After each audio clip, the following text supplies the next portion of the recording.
পঞ্চম শ্রেণী বাংলাদেশ ও বিশ্ব পরিচয়। তো আজকে আমরা সমাধান করব এই যে অধ্যায় 15 পুরোটা একটি ভিডিওতে পেয়ে যাওয়া। তো প্রথমে এই কাজটি সমাধান করব 148 পৃষ্ঠা, তারপরে এই ছকটি সমাধান করব 149 পৃষ্ঠা, এই যে ছকটি পূরণ করব 150 পৃষ্ঠা, তারপরে এইখানে এই লেখাটি সমাধান করব 151 পৃষ্ঠার, তারপরে হচ্ছে এই যে 152 পৃষ্ঠা, এটাও সমাধান করব, সর্বশেষ প্রশ্ন টিক চিহ্ন এগুলো সমাধান করব, ঠিক আছে।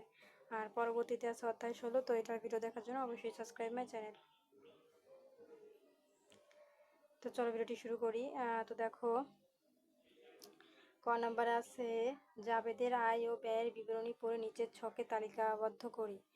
তো এই দেখো এখানে আমাদের জাবেদের আয় ব্যয় সমস্ত কিছু লেখা আছে।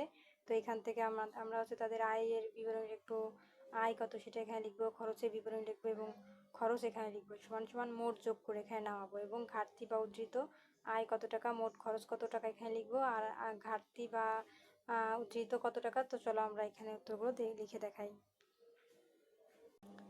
এই যে দেখো প্রিয় শিক্ষার্থীরা আমাদের উত্তর। হ্যাঁ, এই যে আয়ের বিবরণী খ্যাত কি হবে, বরাবর নিকট থেকে বাবার নিকট থেকে পাওয়া 120 টাকা, মায়ের কাছ থেকে পাওয়া 80 টাকা। আর খরচের বিবরণী কি, খাতা কেনার জন্য 100 টাকা, কলম বা কেনার জন্য 30 টাকা, পেন্সিলের জন্য 20, ড্রয়িং খাতা কেনার জন্য 40 টাকা। মোট খরচ হয়েছে তার 190 টাকা। হ্যাঁ, আর মোট আয় হয়েছে তার 200 টাকা। তাহলে আয়ের সাথে ব্যয় বাদ দিয়ে আমাদের থাকে উদ্ধৃত কত, 10 টাকা, ঠিক আছে। তো এই ছিল আমাদের সমাধান। তো দেখো আমাদের এটা উত্তর কমপ্লিট। এখন আমরা চলে যাব পরবর্তী পৃষ্ঠার সমাধানে। তো পরবর্তীতে দেখো আমাদের খ নাম্বারে কি লেখা আছে, যে নিজের আয় ও খরচের খাতের তালিকা অনুযায়ী 1 মাসের জন্য নিচের ছক অনুসরণ করে বাজেট তৈরি করি যাতে আয়ের সমপরিমাণ টাকা খরচ হয়। তো এখানে আমাদের হচ্ছে নিজের কথা বলেছে, দেখো নিজের খরচ ও আয়ের কথা। তো আমরা নিজের খরচ ও আয়ের কথা এখানে লিখবো। চলো আমরা এটার উত্তর দেখে নিই।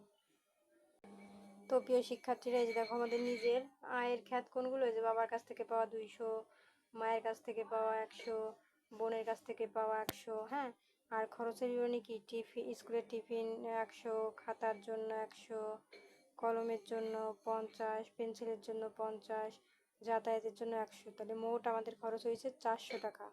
আর এখানে আমাদের আয় হয়েছে মোট কত টাকা, দেখো 1 2, এখানেও 400 টাকা। হ্যাঁ, তো এই ছিল আমাদের সমাধান, মোট আয় এবং মোট খরচ, ঠিক আছে। আর মন্তব্যের ঘর ফাঁকা। তো প্রিয় শিক্ষার্থীরা আমাদের এটা উত্তর কমপ্লিট। এখন চলে যাব গ নাম্বারে। এখন দেখো গ নাম্বারও সেম আছে, যে পূর্বের তৈরি করা বাজেটে বিভিন্ন খাতের খরচকে কমিয়ে নতুন করে নিচের ছকে বাজেট তৈরি করি। উদ্ধৃত বা টাকা খরচ না করে কি করবে তা লিখি। তো এখানে আয়ের বিবরণী, আয় কত টাকা, খরচের বিবরণী, আর এখানে উদ্ধৃত লিখবো, ঠিক আছে। তো চলো আমরা এটার উত্তর দেখে নিই। তো প্রিয় শিক্ষার্থীরা এই দেখো আমাদের উত্তর। হ্যাঁ, এই যে আয়ের বিবরণী, বাবার থেকে পাওয়া 200, মায়ের কাছ থেকে 100 বা বড় বোনের থেকে পাওয়া 100, মোট হয়েছে 400 টাকা। আর খরচে হচ্ছে স্কুলের টিফিন 60, খাতা 80, কলম 40, পেন্সিল 40, যাতায়াত 80, মোট খরচ হয়েছে 300। আর উদ্ধৃত কত, এই যে 40, 20। উদ্ধৃত মানে কি আমি তোমাদের বোঝাই, যেমন সে বাবার থেকে পেয়েছে 200, হ্যাঁ, খরচ করছে 60 টাকা,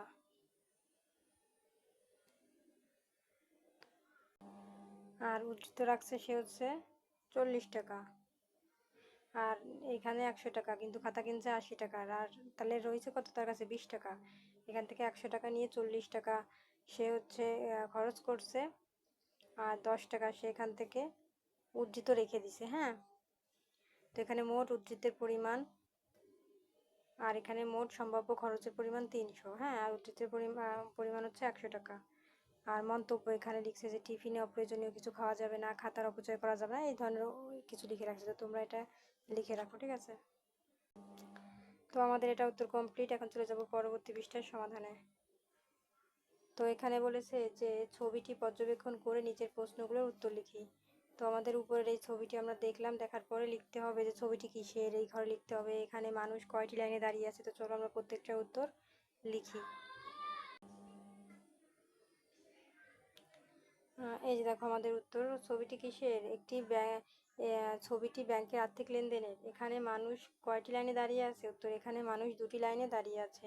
লাইন দুটোর সামনে কি লেখা আছে? লাইন দুটোর সামনে লেখা আছে নগদ গ্রহণ ও নগদ প্রবাহ। টাকা গ্রহণ লেখা কাউন্টারে কে টাকা গ্রহণ করে? উত্তর, ব্যাংক কর্মকর্তা। টাকা প্রদান লেখা কাউন্টারে কে প্রদান করে? ব্যাংক কর্মকর্তা।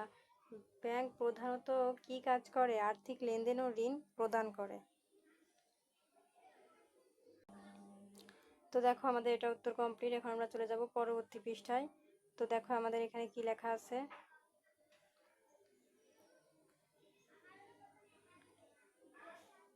এখানে আমাদের খ নম্বরে বলেছে যে উপরের তথ্যগুলো পড়ি এবং বাম অংশের সাথে ডান অংশের দাগ টেনে মিলাই। তো চলো আমরা ডান বাম মিলাই উত্তর লিখি। তো এই যে দেখো প্রিয় শিক্ষার্থীরা, উত্তর, সাধারণ মানুষ টাকা জমা রাখে ব্যাংকে। ব্যাংকে টাকা জমা করতে ব্যবহার করা হয় জমা স্লিপ। টাকা জমাকারীর ব্যাংক মুনাফা প্রদান করে। ব্যাংক থেকে টাকা তুলতে ব্যবহার করা হয় চেক। তো এই ছিল সমাধান। তো দেখো আমাদের ডান বামের উত্তর কমপ্লিট। এখন চলে যাব গ নম্বরে। গ নম্বরে কি বলেছে? ব্যাংকে টাকা জমা দানের রসিদ ও টাকা উত্তোলনের চেক কিভাবে লিখতে হয় তা অনুশীলন করো। তো কিভাবে এটা লিখতে হয় এখানে কিন্তু লেখা নাই, আমরা চলো এটা উত্তর দেখে নেই। এই যে দেখো প্রিয় শিক্ষার্থীরা, উত্তর তোমরা, আমি জুম করে দিচ্ছি, তোমরা শুধু দেখে নাও, ঠিক আছে?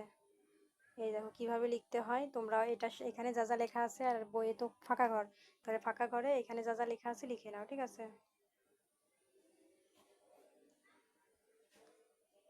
এই দেখো আমি আস্তে আস্তে স্ক্রল করতেছি যাতে তোমরা ভালো মতো দেখতে পারো, ঠিক আছে? তো এই যে আমাদের লাস্ট সমাধান, তো তোমরা এটা কিন্তু লিখে দিবা, ঠিক আছে? তো দেখো প্রিয় শিক্ষার্থীরা, আমাদের এটার উত্তর কমপ্লিট।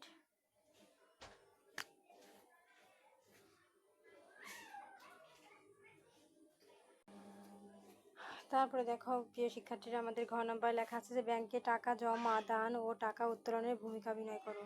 তো এটা একটা অভিনয় করতে বলেছে যে ব্যাংকে গিয়ে তোমরা টাকা জমা দানের অভিনয় করবে আর একজন টাকা উত্তোলনের অভিনয় করবে। তো এটা আমরা অভিনয় তো আমরা যাব না। তো আমরা এখন চলে যাব টিক চিহ্নের সমাধানে। টিক চিহ্নে এখানে আমাদের বলেছে যে ভবিষ্যতের প্রয়োজনে কি করতে হয়। উত্তর হবে খ নাম্বার, টাকা পয়সার সঞ্চয়। 2 নম্বরে বলেছে একজন ব্যক্তি তার আয়ের অর্থ ভবিষ্যতে কিভাবে খরচ করবে, এই পরিকল্পনাকে কি বলে? উত্তর হবে ঘ বাজেট। 3 নম্বর, ব্যাংকে ব্যক্তি ও প্রতিষ্ঠানের সঞ্চিত অর্থে কি গড়ে ওঠে? সঠিক উত্তর হবে ক মূলধন। তো এই ছিল আমাদের টিক চিহ্নের সমাধান। এখন দেখো খ নম্বরে আছে শূন্য স্থান। একজন ব্যক্তি একটি নির্দিষ্ট সময় আয় ও ব্যয়ের ড্যাশ ব্যক্তিগত বাজেট। তো চলো আমরা এখানে চারটি এসেছে, চারটি উত্তর দেখে নেই। তো এই উত্তর হবে পূর্ব পরিকল্পনায়।